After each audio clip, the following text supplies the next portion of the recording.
Halo guys, kembali lagi di channel Devina Story. Kali ini aku akan menceritakan film yang berjudul My Cultivator Girlfriend episode ke-9 dan ke-10. Bagi yang penasaran, simak ya. Pada episode sebelumnya, Ryu yang memiliki firasat juga akan masuk dalam daftar yang dibunuh. Kini mereka bekerja sama bertiga karena ternyata Hwang Mo sudah lama mengincar energi roh milik Ryu. Ditambah lagi, ia memiliki insting jika kematian akan segera datang kepadanya. Ryu pun memohon kepada Ying Xiong untuk tidak membiarkan dirinya mati. Di sini Ryu memiliki sebuah rencana jika mereka mau bekerja sama, namun Muzi menolaknya. Ia takut jika ini merupakan jebakan yang dibuat oleh Ryu dan gurunya. Ryu meyakinkan mereka lagi dengan mengatakan jika gurunya belum menyelesaikan seni iblisnya, yang mana kini mereka bisa melakukannya sekarang. Jadi mereka harus mengambil kesempatan untuk menyerangnya terlebih dahulu saat pertahanan gurunya mulai menurun. Setelah selesai berunding dengan Ryu, Ying Xiong dan Muzi kini sedang berada di dalam sebuah hotel. Saat itu juga Ying Xiong melihat Muzi hanya menggunakan handuk saja.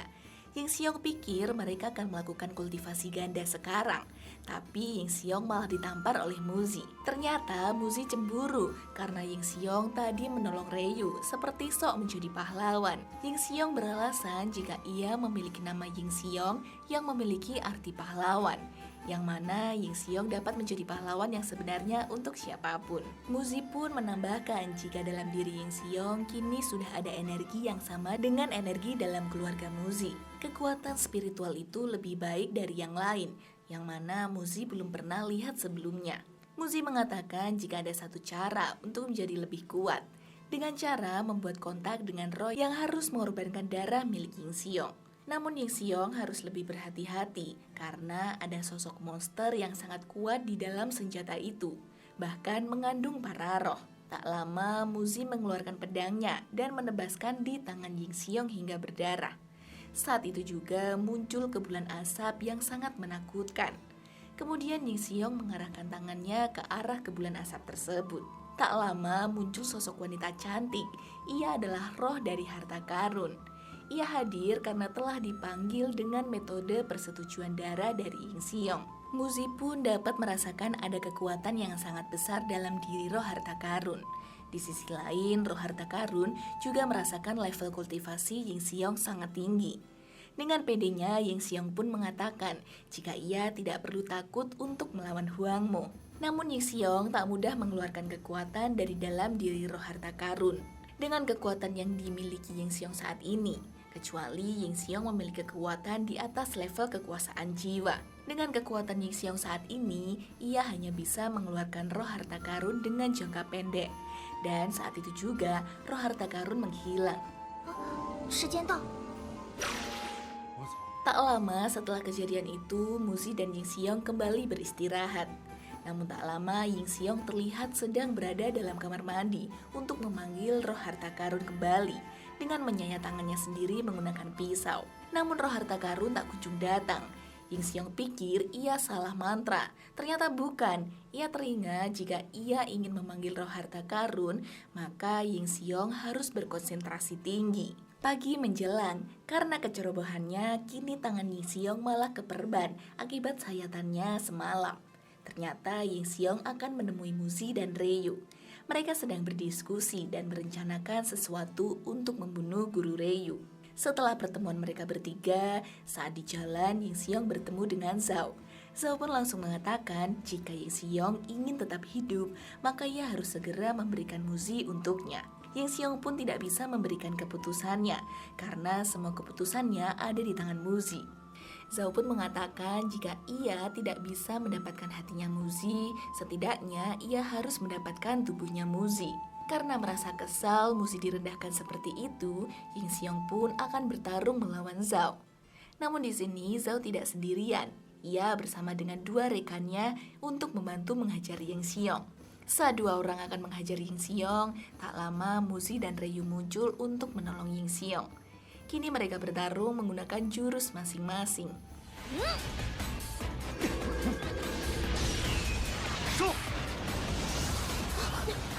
Ryu dan Muzi pun akhirnya terkena sihir dari dua pengawal Zhao. yang mana mereka tidak bisa menggunakan kekuatannya untuk melawan mereka.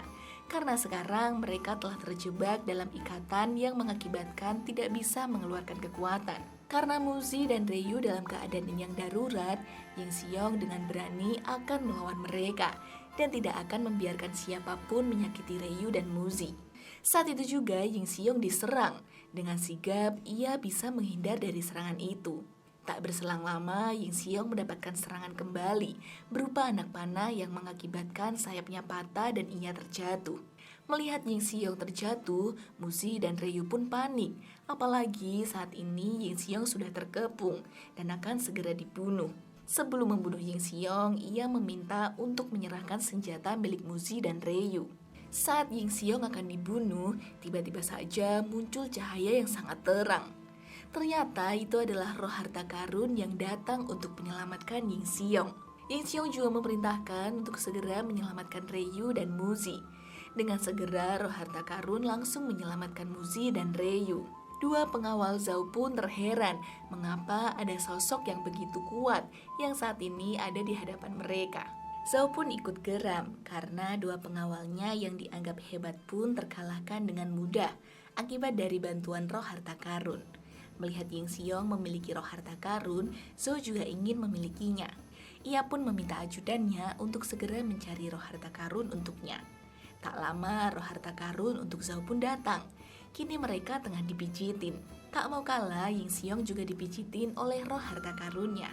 Melihat kejadian itu, Ryu dan Muzi pun langsung menghampiri Ying Xiong dan dengan tegas mengatakan kepada Zhao untuk tidak mengganggu Ying Xiong lagi. Atau Muzi sendiri yang akan menghajar Zhao. Zhao pun heran dengan apa yang dikatakan oleh Muzi, karena Zhao ini yang notabene adalah orang kaya, kuat dan tampan, cintanya selalu ditolak oleh Muzi, sosok wanita yang dari dulu ia idam-idamkan. Setelah kaburnya Zhao, kini mereka berempat sedang berbincang di tengah hutan. Mereka sedang memikirkan nama untuk roh harta karun milik Ying Xiong. Karena roh harta karun sendiri memang tidak memiliki nama, Ying Xiong pun memberikan nama untuk roh harta karunnya, yaitu Ling Er. Setelah itu, Ryu pun berpamitan akan menyiapkan formasi Arayang. Muzi juga memberikan pesan kepada Ying Xiong untuk selalu memikirkan cara supaya ia tetap hidup, apapun bahaya yang ia akan hadapi. Ling Er pun menambahkan jika apa yang dikatakan Muzi itu benar, Ying Xiong harus meningkatkan level kultivasinya supaya bisa tetap bertahan hidup. Meski level kultivasi Ying Xiong bagus, namun saat ini ia tidak memiliki kemampuan bertarung yang handal. Tak lama, Ling Er pun mengajak Ying Xiong untuk ikut dengannya masuk dalam portal. Kini mereka sudah tiba dalam dunia manik-manik surgawi.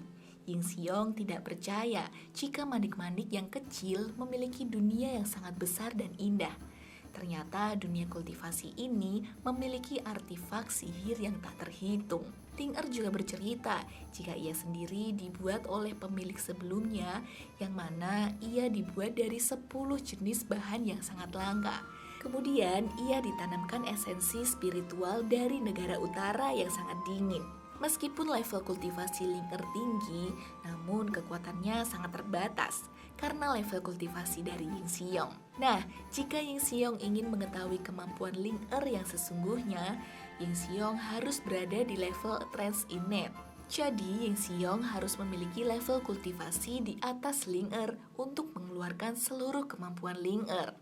Namun di sini Ying Xiong memiliki pendapat jika seharusnya Ling Er dapat membunuh Huang Mo hanya dengan satu serangan saja. Karena level kultivasi Huang Mo kini berada di level Essence, dan itu level di bawah Ling Er. Ling Er bisa saja mengeluarkan kekuatannya untuk membunuh Huang Mo hanya dengan satu serangan saja. Namun jika Ling Er melakukan hal tersebut, maka mereka akan berpisah dan tidak akan bertemu kembali. Bahkan ia bisa menghancurkan diri sendiri dan menyebabkan kehancuran yang setara dengan ledakan bom nuklir dalam radius 50 km.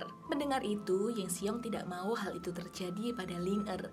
Ling Er juga menjelaskan jika kekuatan yang sesungguhnya berasal dari surga dan bumi, melalui sirkulasi surgawi kecil dan besar yang dapat mengubahnya menjadi kekuatan roh.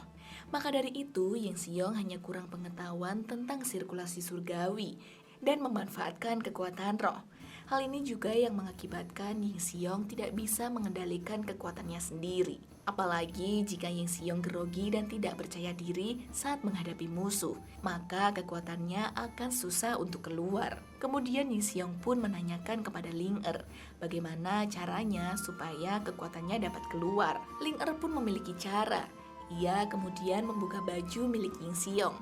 Yin Xiong pikir Ling Er akan melakukan kultivasi ganda dengannya. Namun Yin Xiong menolak karena itu akan mengakibatkan Ling Er meledak. Ling Er yang mendengar hal tersebut malah terheran karena ia membuka baju milik Yin Xiong tujuannya untuk memandu kekuatan roh milik Yin Xiong. Sebelum ditransfer kekuatan milik Ling Er, Yin Xiong disuruh duduk bersila. Kemudian Ling Er memulai ritualnya. Tak lama muncul cahaya berwarna biru menyelimuti mereka. Ritual pun selesai dan Yin Xiong merasa ada sesuatu yang berbeda dalam dirinya. Kini ia dapat mengendalikan kekuatannya sendiri. Ditambah saat ini tingkat kultivasi milik Yin Xiong meningkat secara drastis.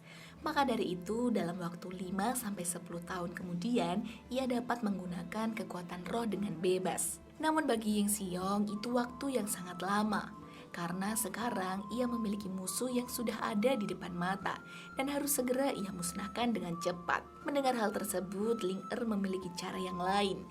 Ia mentransfer kekuatannya kembali di tubuh Yin Xiong. Kali ini kekuatannya bahkan jauh lebih besar. Yin Xiong harus menahan rasa sakit yang sangat hebat.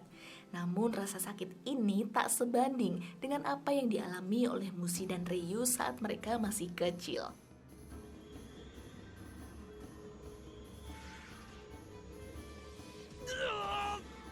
Dengan kesakitan, Yin Xiong pun menahan ritual tersebut. Tunggu kelanjutan My Cultivator Girlfriend episode ke-11 dan 12 hanya di channel Devina Story. Xie xie.